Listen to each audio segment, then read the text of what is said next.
No i wylądowaliśmy w styczniu. I ja się z tego stycznia w sumie bardzo cieszę, bo zapowiada mi się bardzo inspirująco, zapowiada się pracowicie, ale to dobrze, bo ja w sumie lubię robić rzeczy, więc lepiej jak te rzeczy są do robienia niż jakich nie ma. Mam w planach bardzo fajny wyjazd i to wyjazd w ramach współpracy i to jest pierwsza taka współpraca w moim życiu, więc to ciekawe w ogóle, że coś takiego mnie spotyka. Na coś to pajacowanie w tych internetach czasem jednak przydaje. Druga rzecz to super projekt książki, nad którą właśnie pracuję. Dostałam do zilustrowania, do zaprojektowania całą okładkę do koreańskiej książki, koreańskiego autora dosyć popularnego, więc bardzo się cieszę, bo to jest jedna z tych współprac, które po prostu najbardziej lubię. Zaczęłam już pracę nad tą okładką książki i może jakiś rąbek tajemnicy, jakąś małą część procesu, tyle ile mogę Wam pokazać, Wam tutaj pokażę. Co więcej, no czas wrócić do jakiejś rutyny albo zbudować sobie tą rutynę na nowo, bo nie powiedziałabym, że jestem jakaś super przywiązana do tej, którą miałam w tamtym roku. Także zobaczymy. Na ten moment jadę do pracowni i zamierzam ogarnąć sobie tam trochę rzeczywistość, bo trochę się obawiam tego, co mnie tam zastanie, ale no kiedyś w końcu trzeba to zrobić.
A to sobie kupię.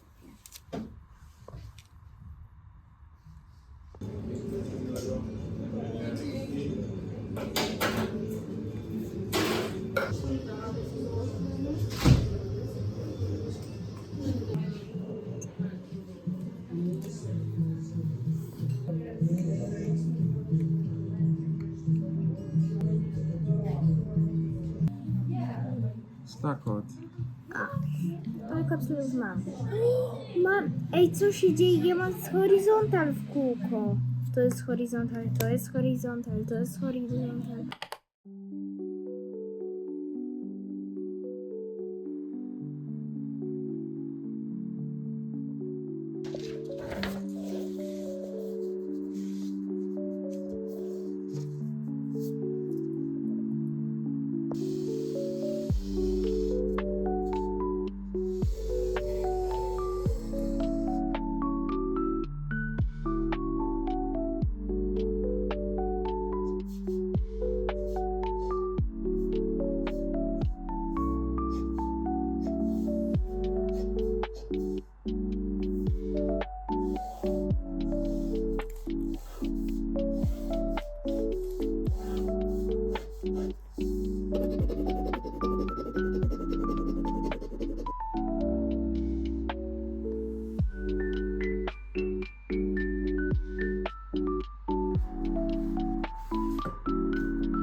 To już też super.